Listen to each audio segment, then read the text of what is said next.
That's right, Dana, Kirsten. Besides people having to move out of their own place for about a week, they also have to move their own stuff. And you can see it's all because of this right here. You can see this little crack right here where the boards are separating. They need a new floor, despite the building only being about 2 years old. And tenants are saying that that change is uprooting their lives. Angeline, Nick, this is where officers say it all started right in this area. Behind me, you can see the tracks are still fresh hours later after the chase has ended. This is where the truck went in, followed by officers. And if you look closely behind me, those lights, you can see the BCA is cleaning up the scene right now. They're dragging out that truck that landed in the slough. Meanwhile, a few miles away, the family is still trying to grasp and cope with what had happened. The National Highway Safety Administration estimates eating while driving increases your chance for a crash by 80%, and yet over 60% of people still do it. And it's the simple foods that can cause the biggest problems.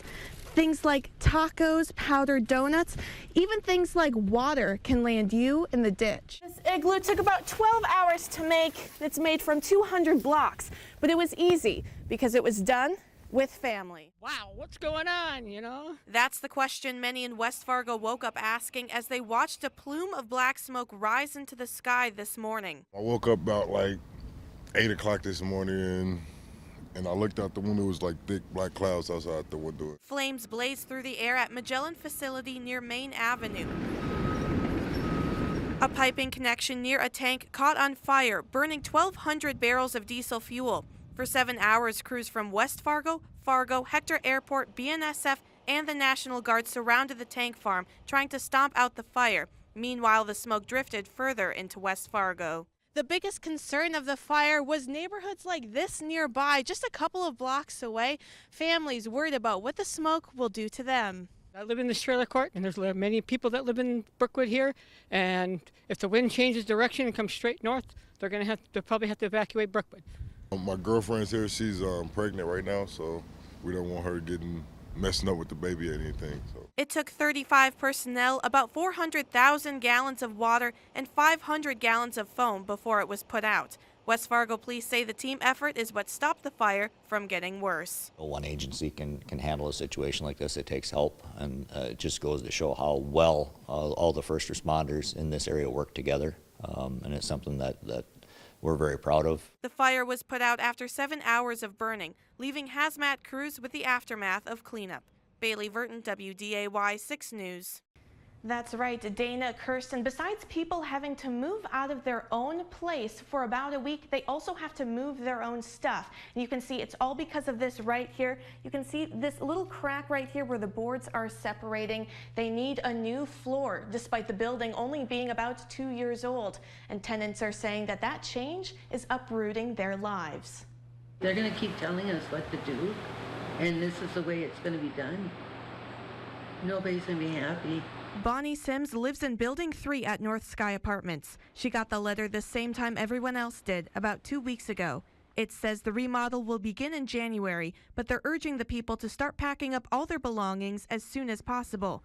But for people like Bonnie, who have severe arthritis, even moving small things like knickknacks can be challenging. It's tough for us to, go from one place to another. Across the hall, Jane Williams is also getting ready to pack up her stuff, and her stuff is a bit more delicate. And this board looks like it's thick, but actually it's just very thin. And so if it gets cold or too warm, it pulls on the board, and the boards will break. The letter explains their stuff will be moved to a storage unit, and the tenants will be moved to an open apartment and provided a kitchen/dining room, a bedroom, bathroom, and laundry room for about a week. Jane is worried the moving and storage process could damage her instruments, and they're not easily replaced. Then they want to move everything, but they don't want to be responsible for any damages or anything, and they want to put the things into a cold garage. So it's uncomfortable. Through all this, Jane and Bonnie say the most upsetting thing is they just got a letter, no discussion. Wouldn't it be better to have a meeting about it first instead of scaring everybody with a letter? I think that would have been better.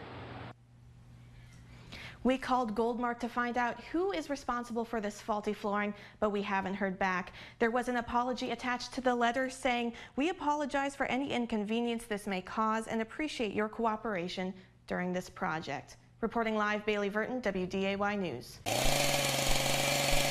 team of 5 spent hours cutting their way through 12 inches of ice on Little Detroit Lake. They're pulling a Chevy Suburban back to the surface. The car broke through on Christmas Eve when a family ice fishing trip turned deadly. Just going out fishing with my girlfriend and her daughter, and took somebody's path out to my house and fell through, and I broke the driver's side window out with my fist. They managed to swim out without getting seriously hurt. Despite freezing temps and harsh winds, someone had to dive in to get the SUV. No matter, we pretty much still got everything down to a science, but you're fighting the elements, it gets to be tough. A diver swam through 11 feet of water to clip the SUV to a support beam. With layers of gear, he said it was warmer underwater than above the surface. Inch by inch, the vehicle is slowly dragged up. They spent almost 4 hours pulling it up to avoid causing more damage. The thing is that most of the time when the vehicles come out, they say, well, they're totaled anyway.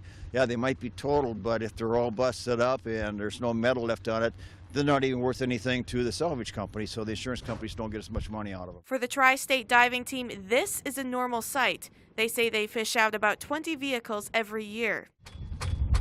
As he watches it rise from the depths, the only thing Cody cares about is his loved ones are safe. Well, I hope I can save something.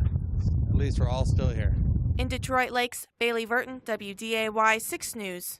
You go down inside of them, you'll see all the quills that are down inside underneath the guard hair. Dequilling a porcupine is just one thing that a visitor can learn here on the corner of Highway 113 and County Road 4 in the heart of the White Earth Reservation. They call it Turtle Island, a camp dedicated to demonstrating local Native American culture. Yeah, these are wigwams, which is a cultural structure of the Ojibwe. The man behind it all is Bill Paulson. He was at Standing Rock during the protests, and he says he wanted to make a sort of transition camp for those who protested. We had 700 people being displaced, out of 12,000 people, and they didn't know where to go. So it was going to be a transitional camp, somewhere for them to land, because they just literally, where do you go after something like that? Turtle Island has been up ever since. Bill says they've gotten up to 75 visitors in one day. And while he wants people to stand up for the environment, he also wants to teach them traditional ways of surviving outside. We need the skills to survive.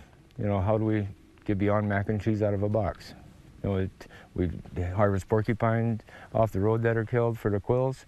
I have 3 beaver in camp that we've harvested, the meat's in the freezer, deer, and local beef. Bill says he doesn't want to protest. He just wants to show others why the heritage around here is worth protecting. In White Earth, Bailey Vertin, WDAY News.